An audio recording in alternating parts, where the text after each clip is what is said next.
네, 누가 이런 말을 한번 했다고 한번 생각해 보세요. 야, 나도 자랑하지 않을 수가 없다. 나도 월급 열심히 모아서 이번에 아주 비싼 자동차 하나 샀어. 네, 이런 말을 한번 했다고 해봅시다. 그러면 우리가 방금 이 말을 들었을 때에 우리가 이제 받아들이게 되는 정보들이 있죠. 첫 번째는 뭐 월급을 열심히 모았다는 거, 그리고 두 번째는 비싼 차 하나를 샀다는 거. 네, 그리고 하나가 더 있는데 그게 뭐냐면 그런 얘기를 왜 했을까를 짐작할 수 있다는 거예요. 나도 자랑하지 않을 수가 없네. 나도 돈 모아서 차를 샀어. 네, 이 말을 가만히 보니까 이 대화를 주고받던 중에 누군가가 먼저 차를 샀다고 자랑한 거죠. 그러니까 그것도 눈에 거슬리게 자랑한 것 같이 느껴져요. 그렇기 때문에 야야 나도 자랑하지 않을 수가 없다. 그러면서 이제 이렇게 이런 말을 한 것처럼 이 맥락이 이렇게 보이잖아요. 네. 그렇기 때문에 나도 자랑하지 않을 수가 없다라는 말을 먼저 꺼낸 거겠죠. 아마도 이 먼저 자랑한 사람이 산 차보다는 나중 자랑한 사람이 훨씬 뭐 더 좋은 차라고 말하는 게 좀 이상하긴 하지만 더 크고 뭐 좋은 차를 샀겠죠. 그러니까 야 가만 듣다 보니까 못 참고서는 야 나도 자랑을 하지 않을 수가 없다. 나도 대단한 차 샀어. 이렇게 딱 이 자랑하는 그런 상황인 걸로 딱 보이잖아요. 그러니까 그 말을 들으면 앞 상황이 어땠는지가 예상이 되듯이 오늘 우리가 읽은 본문도 앞 상황이 충분히 예상되는 부분이 있어요. 우리 1절 보시면 무익 하나만 내가 부득불 자랑한다. 주의 환상과 계시를 말하리라 라고 말하는데 이 바울이 지금 자랑하려고 하는 거잖아요. 근데 이 바울 사도가 뭐라고 얘기하냐면 자랑해갖고서는 이로울 게 하나도 없는데 제가 지금 자랑 좀 해보겠습니다 라고 말하는 거예요. 그러면서 바울이 말하려고 하는 자랑은 뭐냐면 1절 끝에 나온 것처럼 주의 환상과 계시를 자랑하겠다는 거예요. 그러면 바울이 이런 말을 왜 하는지 이 상황이 좀 예상이 되지 않습니까? 이 고린도 교회 내에 거짓 사도들이 있었어요. 이 사람들은 바울 사도의 말을 공격했고 혹은 말솜씨도 공격했고 그리고 바울의 외모라던가 권위 아니면 바울이 그동안 겪었던 수많은 고초들을 얘기하면서 이 바울의 사도의 권위를 깎아내린 거예요. 근데 그렇게 되면은 바울이 사도로서 고린도 교회를 세웠는데 근데 바울의 사도권을 깎아내려 버리면은 바울이 세운 교회의 어떤 정당성과 바울이 심은 복음이 흔들리게 되잖아요. 그래서 바울 사도가 자신의 사도권을 지키는데 이 거짓 사도들은 이 바울과 반대로 자신들의 화려한 어떤 웅변술이라던가 아니면 대단한 추천서 받았다는 거 혹은 뭐 자신들의 혈통이나 출신이나 이런 것들을 자랑하면서 사람들에게 뭔가 이목을 집중받고 혹은 자기 자신을 자랑하고 인기를 얻는 방식으로 교회 공동체를 뭔가 좌지우지하려고 했던 시도들이 충분히 보였죠. 특히 그 중에서 가장 큰 문제는 무엇이었냐면 바울이 이렇게 말합니다. 그들은 다른 예수님, 내가 전한 다른 예수님, 내가 전한 복음과 다른 복음을 전하기 때문에 그들은 거짓 사도다라고 분명히 말했습니다. 근데 이 가짜 사도들이 자랑한 것 중에 또 하나가 무엇이냐면 자신들이 어떤 신비한 체험을 했다는 것이고 또 자신들이 어떤 신비한 이 계시를 직통으로 받았다 이런 내용을 자랑했어요. 그래서 이거에 대해서 바울이 그래? 너희들이 지금 신비한 체험한 거 신비한 말씀 들은 거 그런 거 자랑했다고? 그리고 이 자랑에 성도들이 현혹돼 가지고서는 그게 정말 그런 줄 알고 고개 끄덕이며 좋아했다고? 그럼 나도 무익하지만 나도 그런 자랑 한번 해보겠습니다. 라고 하면서 말한 게 우리가 함께 본 1절의 내용인 거죠. 무익하지만 나도 그럼 그런 자랑 해보겠습니다. 여러분들이 그런 어리석은 방법에 너무 많이 현혹되고 잘도 좋아하는데 그럼 저도 그 똑같은 방식으로 한번 해보겠습니다. 이런 뉘앙스로 지금 바울이 자랑을 하는 거예요. 네. 근데 사람은 다 그렇지 않습니까? 그러니까 지적 능력이 아주 좋은 사람이라도 사람은 다 약하잖아요. 보이스 피싱에 넘어가기도 하고 속기도 하고 이게 뭐 지식이 뛰어나든 뭐 부족하든 그것과 상관없이 사람은 연약하니까 흔들리고 그러잖아요. 그러니까 고린도 교인들도 마치 그 거짓 사도들이 뭔가 대단해 보이고 능력 있어 보이고 근데 그런 그들이 뭔가 신비한 체험도 했고 계시도 받았다고 하니 그냥 많이 흔들렸을 것 같습니다. 그러니까 사람은 연약하니까 그냥 다 그렇게 흔들립니다. 뭐 예를 들어서 제가 어디 수련회 강사로 갔는데 그날따라 설교도 너무 잘 되고 조명도 너무 멋지고 막 이래서 사람들이 약간 그 몽환적인 분위기 속에서 어떤 신앙적 감격도 받고 뭐 도전도 받았다고 한번 해봅시다. 그때 제가 사람들이 이목을 다 저에게 집중하는 그 상황에서 여러분, 지금 주님이 저에게 말씀하고 계십니다. 지난 한 주 여러분들이 예상하지 못했던 일로 힘든 날을 보내신 분이 계시다고 주님이 말씀하십니다. 주님께서 그 사람에게 열쇠를 주신다고 말씀하십니다. 제가 이렇게 말했다고 한번 해봅시다. 그러면 한 주 동안 어려운 일 안 겪은 사람 있습니까? 상대적으로 이게 크고 작은 것은 있을 수 있겠지만 각자가 느끼는 체감은 다 똑같잖아요. 똑같이 어렵잖아요. 곤란한 상황도 만나고 억울한 일도 만나고 그러잖아요. 그렇기 때문에 제가 그런 말을 던지는 순간 이미 다 걸려들었을 거예요. 그런데 제가 주님께서 저에게 말씀하셨는데 열쇠를 주시겠다고 하셨습니다. 이렇게 얘기를 해버리면은 이제 저에게 뭔가 특별한 감정도 느끼실 것 같고 저를 신비롭게 볼 것 같습니다. 제가 그냥 하나의 설교자가 아니라 마치 제가 말하긴 그렇지만 엘리야 선지자와 같은 그런 선지자로 봐줄지도 모르겠습니다. 그 다음에 제가 이어서 그걸 탄력받아가지고서는 제가 지금 보입니다. 환상 가운데 주님이 말씀하십니다. 내년에 대한민국에 이러이러한 일들이 일어날 것입니다. 라고 얘기한다면 거기에 휘말리실 분들이 적지 않을 것 같습니다. 사람은 약해요. 똑똑하고 똑똑하지 않고 이것과 상관없이 사람은 그냥 약한 존재입니다. 단지 자기가 쌓아온 것을 가지고 강해 보이려고 할 뿐이지만 다 약해요. 연약합니다. 제가 이런 말씀 드린 게 제가 물론 꾸며내서 한 말씀이지만 이게 진짜 제가 꾸며낸 가상의 세계에서만 있는 일입니까? 아니죠. 우리가 지금도 물론 우리가 그런 헛소리하는 장소라던가 이런 데 가지 않기 때문에 다른 세상 얘기처럼 들으셨겠지만 여러분 여전히 지금도 잘못된 메시지를 전하는 집회가 수두룩합니다. 그리고 유튜브 같은 곳을 이렇게 찾아만 봐도 그런 엉터리 내용들의 설교에 굉장히 많은 사람들이 열광한다는 것도 확인할 수 있습니다. 왜 잘못됐냐면 오늘 우리가 읽은 이 본문에서 바울 사도의 말을 통해서 우리는 정확하게 확인할 수 있습니다.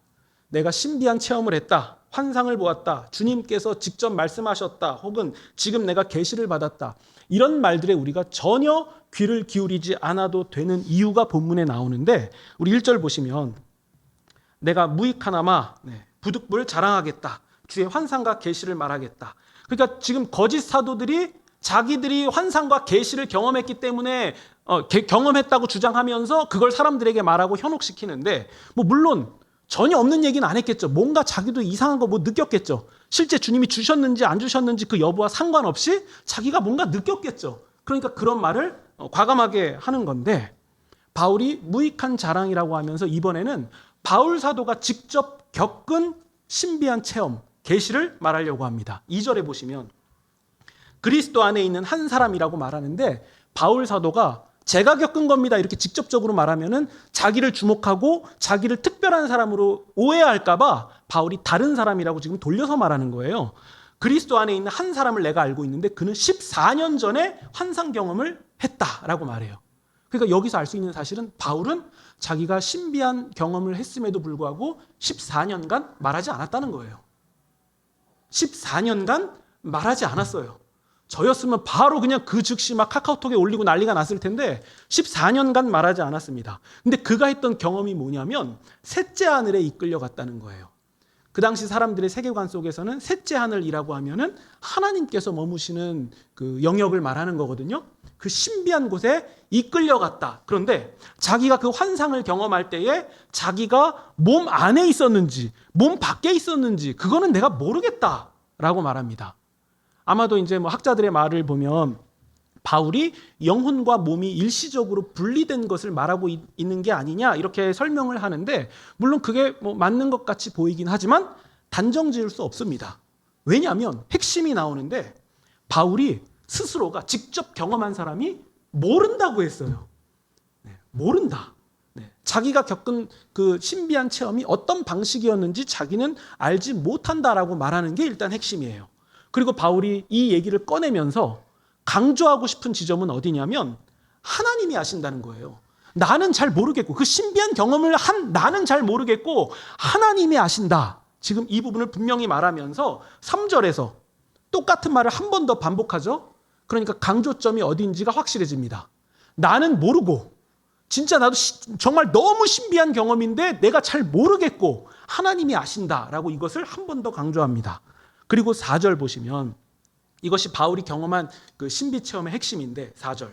그가 낙원으로 이끌려가서 말로 표현할 수 없는 말을 들었으니 사람이 가히 이르지 못할 말이로다. 네. 만약 바울이 이 4절에서 말한 낙원이 예수님께서 십자가에 달려서 죽으실 때에 옆에 있던 행악자에게 오늘 너가 나와 함께 낙원에 있을 것이라 말씀하신 그 낙원하고 똑같은 낙원이라면 지금 바울이 갔다 왔다고 체험했다고 경험하는 그 낙원 체험은 엄청난 거 아닙니까? 그러니까 거짓 사도들이 자기가 얄팍하게 뭐 경험했다고 말하는 것과는 비교도 할 수 없는, 한 성도가 주 안에서 신실하게 살아가다가 결론을 지을 때 머물게 되는 낙원에 갔다라는 고백은 그냥 체험할 수 있는 끝판왕을 말한 거예요. 이거보다 더 놀라운 체험이 없었던 거죠. 바울이 내가 그걸 경험했다라고 꺼내는 순간 그동안 자랑했던 사람들이 무색하게 되는 거예요. 근데 이 말도 바울 사도는 이겨보려고 거짓으로 꾸며내서 말하는 게 아니라 진짜 자기가 이 경험을 했다라고 말합니다. 그러면 바울 사도가 이런 말을 할 때 주변 사람들은 어떤 반응을 했겠습니까? 우리가 한번 우리가 익숙한 느낌으로 생각해 보면 분명히 이렇게 물어보겠죠. 진짜예요? 진짜 갔다 왔어요? 거기서 뭐 들었어요? 뭐 봤어요? 어떤 사람들이 있어요? 주님은 뭐라고 하셨어요? 이런 거 물어보지 않겠습니까? 근데 바울 사도는 그런 거에 대해서 별 관심이 없는 것 같아요. 분명히 바울 사도는 이 4절에서 뭐라고 얘기했냐면 일단 사람의 말로 표현할 수 없다고 말했어요. 내가 겪었던 체험은 사람의 말로 옮길 수도 없었고 또 사람이 말해서도 안 될 경험이었다라고 이 두 가지를 딱 분명하게 밝힙니다. 그러니까 자기가 뭐 봤는지, 뭐 사람들은 어떤 옷을 입고 있었는지, 어떤 일이 일어났는지 이런 거에 대해서는 전혀 말하고 있지 않아요. 근데 저는 바울 사도가 왜 이렇게 말했는지 그리고 이렇게밖에 말할 수밖에 없었는지를 알 것 같습니다. 제가 꼭 맞는 예는 아니지만 이해를 돕기 위해서 제가 예를 하나 들어보면요. 유치원생이 이제 막 유치원생이 모자 쓰고 옆으로 된 이 가방 메고서는 우리나라의 가장 크고 좋은 초대형 반도체 공장에 가서 견학했다고 해봅시다. 거기 간 거예요. 그래서 거기서 진행되는 진짜 크고 놀라운 거대한 진행되는 사업을 애들이 선생님의 인솔을 따라서 본 거죠. 그리고 나서 그 아이가 집에 와서 부모님에게 뭐라고 얘기하겠습니까? 아주 커요. 대단해요. 뭐가 많아요. 반짝거려요. 이거 말고 할 수 있는 말이 있습니까? 그게 공정 회로가 몇 나노로 됐는지 뭐 이런 얘기 했겠습니까? 그냥 되게 커요. 뭐가 많아요. 로봇 있었어요. 이게 다 아니었겠습니까? 그러니까 어휘도 부족하고 반도체 공장이라는 개념도 없고 아직 그 세상을 받아들일 역량도 되지 않은 아이가 엄청난 걸 봤기 때문에 그 아이의 언어로 본 것을 옮길 수가 없는 거예요. 지금 바울 사도가 이 지점을 말하고 있는 거 아니겠습니까? 모든 사람은 이 세상의 경험과 언어가 전부예요. 이걸 넘어서서 표현할 수 있는 능력과 기술이 없습니다.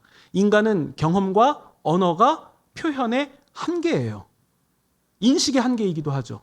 그렇기 때문에 주님께서 바울에게 보여주신 것, 그거 생각해 보면 사람의 차원을 뛰어넘는 것을 보여주신 거 아닙니까? 그렇기 때문에 바울 사도는 인간의 언어로 표현할 수 없는 말을 들었다라고 말할 수밖에 없었고 인간의 언어로 옮겨내지도 못했다라고 말할 수밖에 없었던 거예요. 만약에 오늘날 이 거짓 설교자들 혹은 이단 사이비 설교자들이었다면 뭐라고 얘기했겠습니까? 내가 본 낙원이 어떻게 생겼고 거기에 사람들은 무슨 옷을 입고 살았고 무슨 대화를 했는지 뭘 먹었는지 앞으로 지구는 어떻게 뭐 될지 뭐 이런 얘기들을 구구절절 적어서 책으로 낸다거나 아니면 유튜브 영상 같은 데 올려가지고서는 제목은 뭐라 하겠습니까? 내가 본 낙원, 내가 본 천국, 뭐 내가 다녀온 신비 체험, 뭐 혹은 그날 그 밤에 임했던 나의 계시, 뭐 이런 거 이런 식으로 굉장히 자극적인 제목을 달아서 사람들의 이목을 끌고 유명세를 얻으면서 혹은 돈이라도 얻으려고 하지 않았을까? 뻔하지 않습니까? 우리 교인들은 그런 거에 전혀 관심도 두지 마시고 시선도 두지 마시기 바랍니다. 네, 전혀 주님 뜻 아닙니다, 여러분. 영상에서 뭐 되게 자극적인 거, 뭐 누가 손을 댔더니 뭐 벌떡벌떡 일어나고 나왔더라.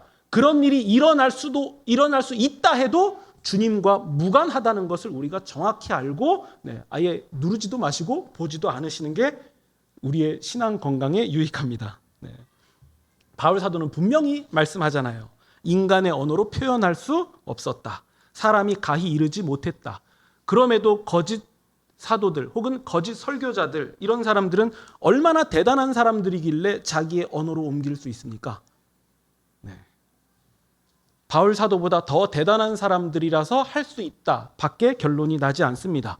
제가 아까 예를 들었던 유치원생 비유로 한번 생각해 보세요. 그 아이가 공장에 대해서 계속 표현하면 표현할수록 실제 공장과 다른 말을 더 많이 하게 되지 않겠습니까? 그러니까 아이의 표현만 들으면은 그 공장이 전혀 예상도 안 되고 그냥 뭐 그려낼 수도 없듯이, 그런 거짓 설교자들의 말, 거짓 사도들의 말을 들었을 때에는 오히려 그것이 사람들의 이기와 욕망과 무지와 탐욕 같은 것으로 점철이 된 지옥을 묘사하고 있는 거구나, 이렇게 생각하시는 것이 훨씬 더 옳을 것입니다.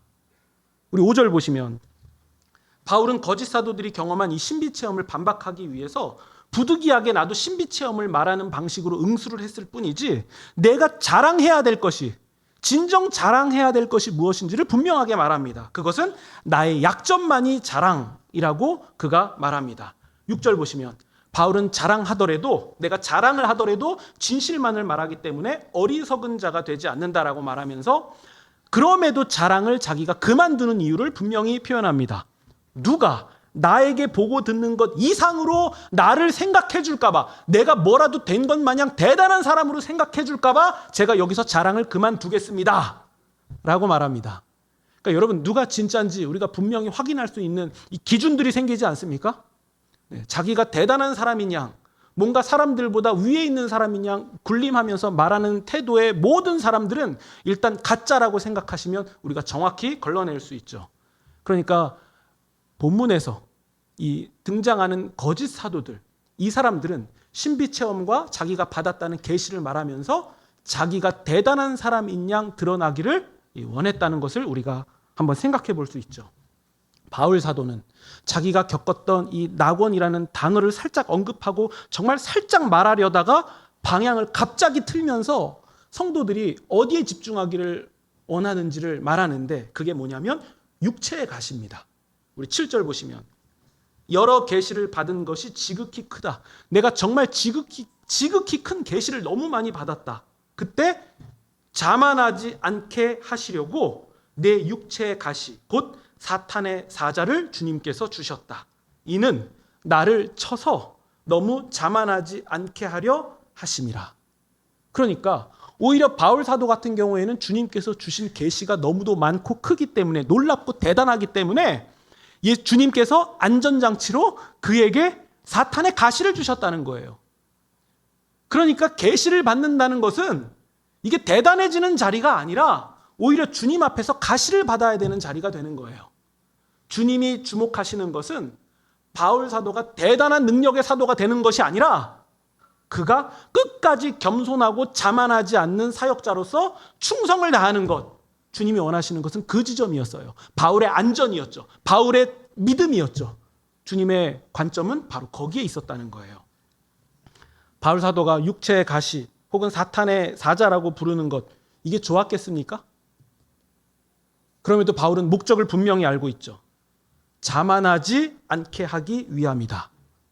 여러분, 여기서 육체의 가시가 무엇인지도 사실 잘 모르겠습니다. 사람들은 바울이 나중에 그 갈라디아서에서 이런 글을 쓴 적이 있어요. 여러분들은 나를 위해서 눈이라도 빼주려고 했던 사람들이다. 이런 표현을 한 적이 있기 때문에 바울은 그 눈에 질환이 있었구나, 이렇게 그냥 추측만 할 뿐이지, 그것도 추측입니다. 무슨 말은 뭐라도 할 수 있는 거 아닙니까? 그렇기 때문에 그게 안질이었든 다른 육체 어떤 건지 잘 모르겠지만 확실한 것 하나는 그가 육체적으로 어려움을 겪고 있었다는 것, 이것만을 생각해 볼 수 있는데요. 어쨌든 주님께서는 큰 계시를 주면서 동시에 바울이 자만하지 않도록 그 육체의 가시라는 장치를 주셨습니다. 그런데 거짓 사도들은 얼마나 대단한 사람들이길래 그런 큰 계시들을 받고서도 가시 없이 자만하지 않을 수 있습니까? 혹은 오늘날의 거짓 설교자들도 얼마나 대단들 하시길래 그런 가시 없이도 훌륭한 사역을 잘하고 계십니까? 그러니까 누가 가짜인지 우리가 보면 볼수록 분명해지지 않습니까? 왜 바울 사도가 자신의 약함과 고난을 자랑한다라고 말하는지 우리가 느껴지는 부분이 있지 않습니까? 바울 사도가 궁극적으로 우리가 읽은 이 본문에서 전하고 싶은 말은 나도 대단한 낙원 보고 왔다. 이게 아니라 큰 계시를 받은 사람은 교만하지 않도록 하나님께서 약점을 주셨다. 그렇기 때문에 주님이 주신 그 약점을 내가 자랑하고 싶다. 이것이 바울이 전하고 싶은 말이었던 거예요. 계시가 아니라 내가 약점을 받았다는 사실. 그러니까 바울 사도는 신비 체험에 대해서 설명할 수도 없었고 설명하려고 하지도 않았습니다. 바울은 그 14년 전에 겪었던 그 경험을 가지고 쭉 신앙생활을 해온 것도 아니었고 오히려 바울의 주목은 낙원 체험이 아니라 주님이 주신 가시가 나를 자만하지 않게 했다라는 바로 주님이 나를 지켜주신다는 이 사실을 자랑했던 거예요. 그러니까 결국 바울이 자랑하고 싶었던 것은 주님이 나를 붙잡고 계신다. 주님이 나를 사랑하고 계신다. 바울은 이 지점을 주목했던 거예요. 우리 10절 보시면 그러므로 내가 그리스도를 위하여 약한 것들과 능욕과 궁핍과 박해와 곤고를 기뻐하노니 이는 내가 약한 그때의 강함이라. 여러분 여기서 강함은 무엇이겠습니까? 바울의 정신력입니까? 바울의 인내력입니까? 아니죠. 그런 게 아니죠. 9절 끝에 있는 그리스도의 능력이 내게 머물러서 역사하는 상태입니다. 이걸 바울은 한 단어로 약함 혹은 가시라고 바꿔서 표현했던 거죠. 그러면 여러분 바울이 지금 나는 강하다라고 말하는 그리스도의 능력이 내게 머물러 있다라고 말하는 이 상황을 놓고 볼 때에 바울의 육체에 가시가 없어졌기 때문에 그렇습니까? 아니죠. 거짓 사도들이 자기를 대적하던 적들이 다 사라졌기 때문에 그렇습니까? 그것도 아니에요. 혹은 바울이 갑자기 대단한 추천서가 생겼기 때문에 자기가 강하다, 자랑한다라고 말하는 겁니까? 그것도 아니죠. 능욕과 궁핍과 박해와 곤고 이런 것들이 사라졌기 때문입니까? 그것도 아니에요. 지금 이 모든 것들은 여전히 바울 곁에 존재하면서 바울을 어렵고 힘들게 만들어가고 있어요. 그럼에도 상황이 그 지경임에도 불구하고 바울 사도가 끊임없이 그 상황을 뛰어넘어서 예수님을 끝까지 따라가는 은혜, 충성이 자기에게 발견되었다면 바울은 그것을 가지고 모든 것을 이긴 강함이라고 표현했던 거예요. 나의 강함은 바로 이 모든 것을 지나서도 주님 앞에 충성하는 나의 모습이다 라고 말하고 싶었던 것이 분명하죠. 그럼 바울의 이 모든 방향은 지금 여러분 어디를 향하고 있습니까? 10절을 보시면 그리스도를 위하여 라는 말이 보이십니까? 네, 제가 설교 제목을 뭐로 해야 될까 고민 많이 하다가 그리스도를 위하여 라고 했다가 바꿨다가 여러 번 고민했는데요. 그 정도로 중요한 단어 그리스도를 위하여. 네, 그리스도를 위하여. 그러니까 여러분 우리가 여기서 조심해야 되는 지점은 무엇이냐면 약한 것 그 자체를 자랑하는 게 아니에요. 약한 것은 안 좋은 거예요, 여러분. 저는 여러분들이 다 강한 사람이 되시면 좋겠어요. 약한 건 안 좋은 거예요. 그런데 바울 사도가 약함을 자랑하는 이유가 무엇이냐면 자기가 진정 강해지는 일, 그리스도를 위하여서 나아가게 되었기 때문이죠. 그래서 약함을 자랑하는 거예요. 내가 그때의 실패의 일들이 오늘날 교만하지 않는 나를 만들었기 때문에 저는 그때의 실패를 자랑합니다라는 맥락처럼 실패 자체가 좋은 게 아니라 약함 자체가 좋은 게 아니라 내가 자만하지 않고 그리스도를 위하여 서 있고 나아갈 수 있기 때문에 그래서 이렇게 만든 나의 약점을 내가 자랑합니다 라고 고백한 거죠. 그러니까 여러분 우리가 주목해야 되는 것은 약점 그 자체가 아니에요. 내가 지금 그리스도를 위하여 가고 있다. 그리스도를 향하여 서 있다. 주님을 원한다. 우리가 이 사실을 주목해야 된다는 거죠. 여러분 교회는 재능이 많고 능력이 많고 감각도 좋은 사람이 많으면 좋더라고요. 제가 여기저기 교회 다녀보면서 느끼는 게 있어요. 야, 저런 거 잘하는 사람이 있으니까 좋구나. 대단하구나. 저 많이 봅니다. 그런데 교회가 재능과 능력이 좋은 사람을 의지하기 시작하면 그 교회는 반드시 문제가 생기더라고요. 그러니까 재능과 능력이 많은 사람이 있는 것과 그 사람 의지해서 그 위주로 돌아가는 것은 전혀 다른 문제예요. 그래서 다시 정정하면 교회는 재능과 능력이 있는 사람이 많으면 좋은 게 아니라 가시를 받은 사람이 많을수록 좋습니다. 다른 말로 하면 약함을 자랑하는 교인이 많을수록 좋습니다. 왜냐하면 그 교회는 자만하지 않는 길을 향하여서 서 있기 때문이죠. 그리고 자랑하고 싶다면 주님을 자랑하는 교회로 서기 때문이에요. 왜냐? 자랑할 게 없으니까. 그러니까 오직 주님만 밝히 보이는 거예요. 화려한 게 보이지 않아요. 다른 이상한 것을 기대하지 않아요. 그냥 우리 안에 계신 주님만을 보게 됩니다. 왜냐? 약하니까. 약하니까. 여러분, 자만하지 않는다는 것은 자신의 능력, 배경, 환경, 가진 것, 그리고 자기 자신 그 자체를 힘주지 않으며 우리의 의지의 대상이 되시는 우리 주님만을 분명하게 의지할 수 있는 힘이고, 동시에 이것을 우리가 강함이라고 말할 수 있는 것 아니겠습니까? 그러니까 교회의 강함은 바로 여기에 있습니다. 우리 안에 계신 주님이 밝히 드러나는 것. 여러분, 그렇다면 우리가 이제 교회의 건강함을 확인할 수 있는 지표가 생긴 거죠. 여러분, 저의 설교는 주님을 향하고 있습니까? 이걸 확인하셔야 돼요. 제가 말을 더듬는지 안 더듬는지 그거는 둘째, 셋째 문제고, 저의 설교가 주님을 향하고 있는지 이걸 확인하시고 아니면 지적하셔야죠. 우리의 연주는, 우리의 찬양은, 우리의 신앙생활은, 우리의 기도는, 우리의 교제는, 우리의 언어 습관은, 우리의 행동은 모든 것이 주님을 향하고 있습니까? 우리가 이 지점을 고민하고 있습니까? 정말 주님을 향하고 있습니까? 이걸 확인해야 되는 거예요. 우리가 다른 것에 매몰되어서 이 지점을 놓친다면 우리는 그냥 종교 동아리예요. 주님을 향하고 있습니까? 이 지점을 분명하게 하셔야 된다는 거죠. 지금 나는 주님이 주신 은사를 우리 주님을 향하여 사용하고 있는가? 아니면 나 자신을 드러내고 있는가? 무엇을 혹은 어떻게 하는 것이 우리 주님을 향하는 것인가? 이 지점이 끊임없이 우리는 고민되어야 되고, 답은 무엇입니까? 내가 하고 있는 모든 것의 이유와 목적이 우리 주님이시다. 이 대답으로 가야 됩니다. 그래야 우리가 주님을 위하여서 하고 있는 것이죠. 자기의 한계를 인정하고 약점을 받아들이며 그 가운데서도 우리의 한계와 약점 가운데 역사하시는 주님을 우리가 발견할 수 있다면 우리도 똑같이 강하다라고 고백할 수 있습니다. 바울은 다른 고린도 전서에서 이런 고백을 했습니다. 자랑하지 않고 교만하지 않고 무례히 행하지 않고 자기 유익을 구하지 않고 남의 유익을 구해야 합니다. 성내지 않고 악을 생각하지 않고 불의를 기뻐하지 않으며 진리를 기뻐하며 모든 것을 참고 모든 것을 믿고 모든 것을 바라고 모든 것을 견뎌야 합니다. 이게 뭡니까, 여러분? 사랑이죠. 사랑이죠. 제가 이런 오늘 말씀을 쭉 드리면서 새로운 얘기 들으신 거 있습니까?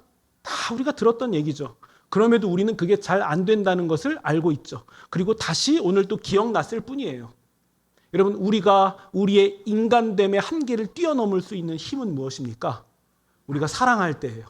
우리가 사랑할 때 우리는 그 어떠한 것에서도 손해본 것이 없다라고 느껴지게 되고, 그렇게 되는 이유는 주님께서 우리에게 사랑이라는 능력을 주셨기 때문이고, 사랑은 모든 계산과 판단과 우리의 이기와 우리의 옹졸함마저도 뛰어넘게 만드는 힘이 되고, 하나님은 우리를 사랑하셨고 하나님은 사랑이시고 그 하나님께서 우리에게 서로 사랑하라라고 말씀하셨습니다.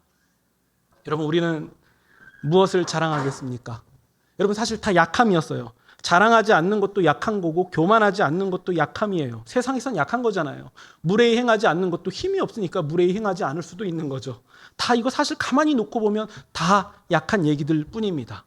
그럼에도 우리는 그 약함에 보배가 있다고, 그 약함에 우리 주님이 있다고 고백하시는 성도님들이 되시면 좋겠고, 이것이 우리의 자랑이라고 고백하는 그런 한 주를 힘있게 살아내시는 저와 여러분이 되시기를 우리 구주 예수님의 이름으로 축원드립니다.